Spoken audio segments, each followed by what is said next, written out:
그리고 일본 군대와 청나라 군대가 이 땅에서 돌아간다는 전제하에 무기 놓고 전주성을 국가에 반납하고 고향에 돌아왔는데 이것들이 철병하기는커녕 끝내 우리 땅에서 전쟁했잖아. 특히 평양에서. 여러분 진짜 당시 평안도 주민들은요. 와. 그러니까 동학인들 입장에서 다시 봉기해야 됩니까? 안 해야 됩니까? 다시 봉기합니다.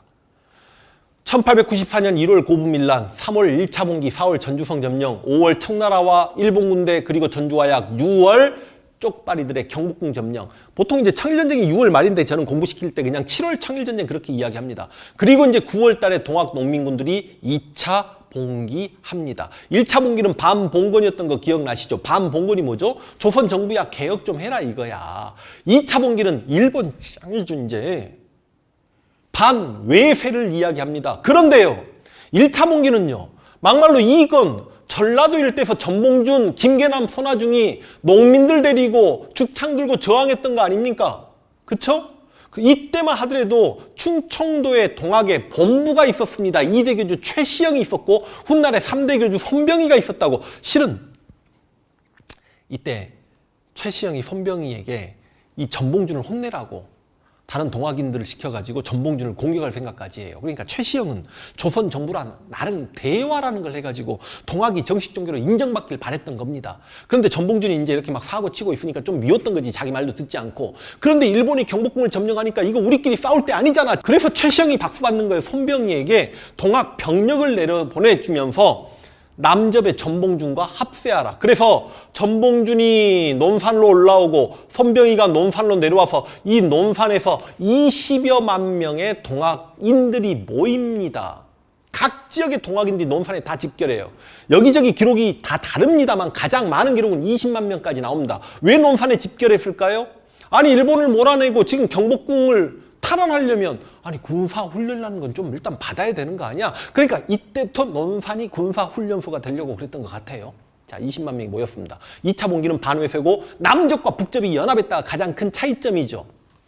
그리고 이들이 이제 논산에서 집결했다가 20만 명이 집결했습니다만 20만 명 중에 여기 전주와 공주 사이 여기가 논산입니다. 그러니까 논산에서 20만 명 정도 집결했다가 2만 명 정도가 경복궁을 탈환하게 이렇게 진격을 시작합니다.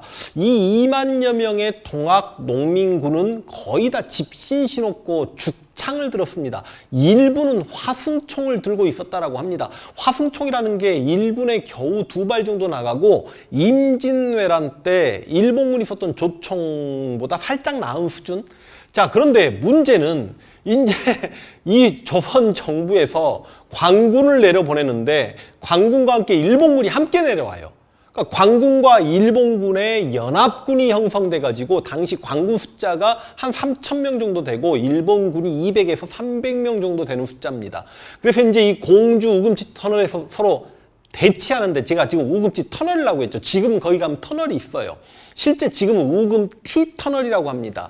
거기를 가서 보시면 거기가 어떤 식으로 되어 있냐면 나지막한 야산이 이렇게 있고 이렇게 있어가지고요. 산이 한 100m? 그러니까 실제로 이 평지에서 바라봤을 때 높이가 100m, 해발 고도가 100m란 말은 아니고 이렇게 넘어가면 되는데 여기 이제 매복 들어가 있는 거지.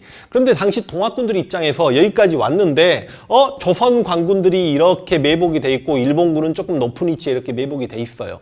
근데 이제 어떻게 할 것이냐. 좋은 지형을 조선 관군이 먼저 차지하고 있다. 그런데 숫자는 우리가 더 많다. 이걸 뚫고 갈 것인가 아니면 동학 농민군을 일단 후퇴시키고 다른 날을 기약할 것인가 옥신각신하죠. 그런데 이제 어차피 경복궁을 일본으로부터 탈환하려면 그리고 우리 왕을 구해내려면 어차피 고개를 넘어가야 된다. 이 우금치 고개만 넘어서면 우리 동학 농민군이 꿈꾸는 새로운 세상이 있지 않을까. 목숨 걸고 진격하자. 군대가 양쪽으로 나눠져 가지고 이렇게 진격해 들어갑니다. 근데 이거 완전 오판이었습니다.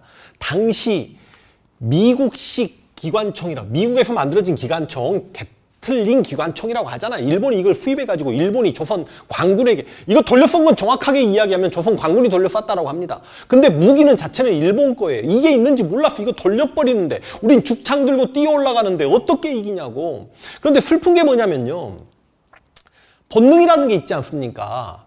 산 정상에서 좋은 곳에 진을 친 군대가 총을 쏘아대면 산 정상을 향해 죽창 들고 이렇게 올라가다가 총을 맞아 죽으면, 앞에 전우가 총을 맞아 죽으면 본능적으로 사람이라는 게 살고 싶어서 뒤를 돌지 않나요? 그러면 등에 총을 맞고 시신이 4분 5열 해야 되는데, 동학인들은 이 우금치 고개를 꼭 넘어가야 되겠다는 강한 의지와, 자신들은 목숨이 2개입니까? 죽을까봐 두렵지 않았겠어? 근데 여기서 무기 놓고 고향으로 돌아가봐야 돌아갈 고향이 없어요. 고향에 가도 동학 일라고 다 잡혀 죽게 생겼어. 그리고 우리가 여기서 이 광군과 일본군을 몰아내지 못하면 후방에 있는 동학의 내 전우들도 다 죽어.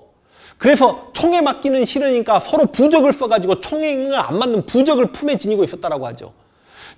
여러분, 우금치에서 동학인들 시신이 발견될 때도요, 시신이 산 정상을, 아니 총알이 쏟아지니까 도망치다가 등에 총을 맞고 시신이 4분 5열 된 게 아니라 시신이 차근차근 산 정상을 향해서 포개진 채로 발굴이 되죠.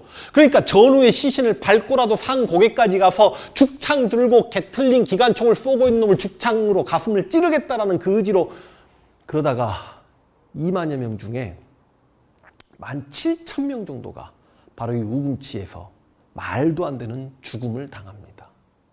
이게 너무너무 슬픈 우금치 전투인데, 실제로 우금치 전투에 참여했던 이규태라는, 이게 녹두꽃의 이규태 역을 했던 이제 배우인데요. 이규태라는 실존 인물인데, 당시는 조선인 관리로서 이때 관군을 이끌고 동학인을 처참하게 살해했던 조선 장군이었고, 나중에는 이제 항일 의병 운동의 의병장이 되는 분인데, 이 사람이 당시 우금치에서 동학인들 이렇게 묘사합니다. 깃발을 흔들고 북을 치며 죽음을 무릅쓰고 앞을 다투어 기어오르는 저들은 이게 무슨 의리이고 무슨 담력인가. 저들의 행동을 말하고 생각하며 뼈가 떨리고 마음이 서늘하다. 신동엽, 개그맨 신동엽 말고, 누구 신동엽? 시인 신동엽이, 제가 여기 접니다. 저 죽창 들었습니다. 우금치입니다. 시인 신동엽이 우금치에 대해서 뭐라고 했어? 동학년, 곰나루에 함성만 남고, 뭐는 가라고요? 뭐는 가라고? 껍데기는 가라고. 그 유명한 시 있지 않습니까? 껍데기는 가라. 이 시가 얼마나 멋있는 시인지 한번 함축적으로 해석을 해볼까요? 동학년이 여러분 1894년 갑오년을 이야기하고, 곰을 한자로 뽑아봅시다. 곰웅이죠. 나루토 뽑아봐. 나루토 진. 한국사전 공부했으면 웅진 알 거 아닙니까? 백제 수도가 함성에서 웅진에서 부여로, 함성이 장수왕의 침략으로 계로왕이 죽고, 계로왕의 아들 문주왕이 웅진 천도하잖아. 그리고 나중에 성왕이 어디로? 사비로 천도하지 않습니까? 이 웅진이 어딘데요? 이 웅진이 지금 공주잖아요. 1894년 공주 우금치에서 함성만이 우리 민중의 진정한 외침이고, 나머지는 거짓이니까 거짓은 가라고요.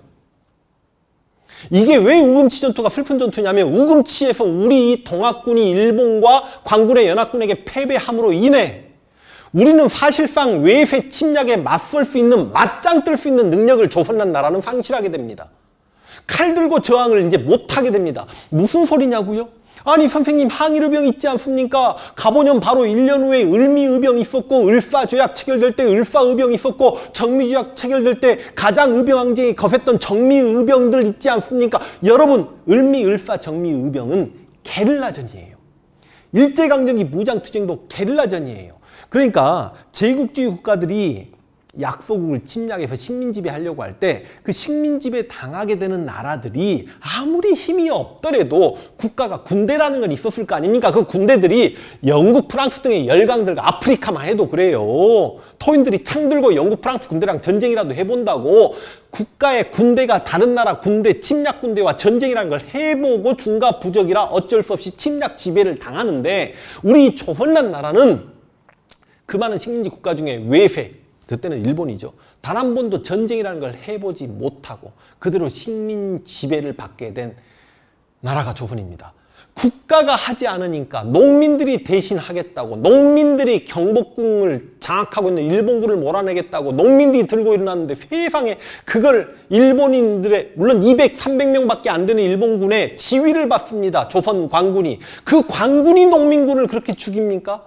나는 내가 이때 광군의 장교였다면 내 휘하 병력들과 함께 우리는 지금은 농민들을 지지해야 됐다. 우리가 농민들 편에 서자. 그러면 일본군을 우리가 몰아낼 수 있다. 그대로 우리가 동학 농민군과 함께 경복궁까지 진격해서 우리가 고종 황제를 구출할 수 있지 않겠냐. 물론 당시 관료들 입장에서는 그거는 반역의 행위니까 쉽진 않았겠습니다만 광군을 일본군과 함께 내려보내서 그 동학군을 진압하려는 고종도 진짜 기가 막히죠. 아무리 생각해도 어이가 없죠. 그래서 우금치에서 동학인이 처참하게 패배하고 12월 달에 전봉준이 부하의 밀고에 의해 체포당하면서 사실상 동학농민운동은 끝나게 됩니다. 그러니까 동학농민운동이 1894년 1월 고분밀란에서 1894년 12월에 전봉준이 체포될 때까지 이 가열찬 농민 항쟁, 오죽하면 내 핸드폰 번호 뒷자리가 네 자리가 1894겠습니까? 너무너무 자랑스러운 농민 항쟁인데 반봉건 반외세 운동이었습니다만 끝내 실패하고 말죠. 물론 여러 가지 한계점이 있습니다. 서울로 진격해서 경복궁을 우리가 탈환했다 손 치더라도 어떤 정체의 국가로 갈 것인가 그런 걸 제시하지 못했다는 한계점이 있지만 나중에 이 동학농민운동의 반외세적 성격이 항일의병운동에 영향을 끼치고 그리고 동학농민운동의 이런 반봉건적 성격이 갑오개혁에 영향을 끼쳤으니 동학농민운동이 당시 우리 조선사에 끼친 영향은 상당했다라고 할 것이고 전봉준이 체포당하니까 농민들은 쇠야 파랑쇠야. 파랑쇠가 누굽니까? 이게 희망을 상징하는 거잖아요. 전봉준이 키가 작아요. 그래서 키가 작아서 녹두장군이라는 별명이 있었잖아요. 녹두장군 잡아가지 말아라. 쇠야 파랑쇠야 녹두밭에 앉지 마라. 녹두꽃이 떨어지면 청포장수라는 게 녹두로 그 묵을 써서 파는 사람을 청포장수라고 하는데 쇠야 파랑쇠야 녹두밭에 앉지 마라. 녹두꽃이 떨어지면 청포장수 울고 간다. 전봉준이 일본군에 끌려가는 이 슬픈 사진. 그러면서 자랑스러운 동학농민운동은 이렇게 많은 의의를 남기고 그렇지만 끝내 실패하게 되면서 이제 조선은 일제 식민지 나락으로 떨어질 수밖에 없는 그런 역사적 사건들을 하나하나 이제 다음 시간부터 짚어갈 수 있도록 하겠습니다. 아픈 역사고 어두운 역사고 안타까운 역사지만 들여봐야 되고 당시 농민들의 함성과 농민들의 그 숭고한 희생을 그래도 우리가 한 번쯤 좀 생각해 봤으면 좋겠고 여러분들이 동학의 현장을 발로 가서 한 번쯤 근데 가서 보면 그냥 다 버려져 있죠. 찾는 이들이 없습니다. 그냥 외롭게 저 어딜 가도 저 혼자 있더라고요.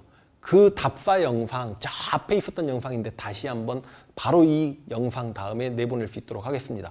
이렇게 동학농민운동 영상 마무리합니다.